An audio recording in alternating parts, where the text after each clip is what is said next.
এই নাও। এ বাবা, এত সবজি দিয়েছিস? হ্যাঁ, এত সবজি দিয়েছিস? তো কোথায় সবজি দিয়েছি? এটা শীষ আমি পালং, এই এগুলো- বছরে প্রথম। এটা শীষ পালংটা খাবে না? ভাতটা কম খাও তাও ভালো। এটা করলা আলু ভাজা, এটা আমলকি ভাতে। হ্যাঁ, হ্যাঁ ঠিক আছে, এটা খাও। এটা আমি চিবাতে পারবো না। চিবাতে পারবে? আস্তে আস্তে খাও না, এটা নতুন জিনিস খাবে না? আশ্চর্য, কি ব্যাপার? হ্যাঁ, খাও, এটা মেখে মেখে খাও, দিচ্ছি তারপর।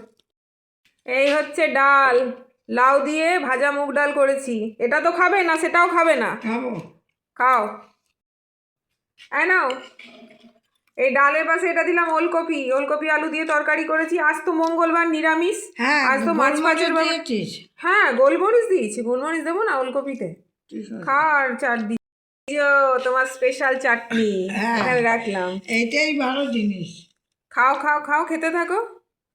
শীষ পালং আগে কত খেতে পারতাম, এখন আর পারি না, দাঁত নাই। আরে একটু খাও কষ্ট করে, যে সময় সবজিগুলো তো খেতে হবে। ভাত কম খাও, কিন্তু সবজিপাতিগুলো বেশি করে খাও। আরে শীষ পালং চিবানোই তো মুশকিল। চিবানো, চুষে চুষে ফেলে দাও, আর কি করবে? খাও, তবে না খাওয়া করো না। শক্ত। আছে খেতে। খেতে তো ভালো লাগছে। হুম। ওলকপিটা একবার খেয়ে দেখো তো। ওলকপি খুব ঠিক হয়েছে। সেদ্ধ হয়েছে কি? হ্যাঁ, হ্যাঁ। ঠিক আছে। তো আজকে এই হয়েছে ভাত, এই পালং, শীষ পালং করেছি, ওলকপি, ডাল আর চাটনি, আর এখানে আমলকি আছে, ওটা স্টিমে সেদ্ধ করেছি।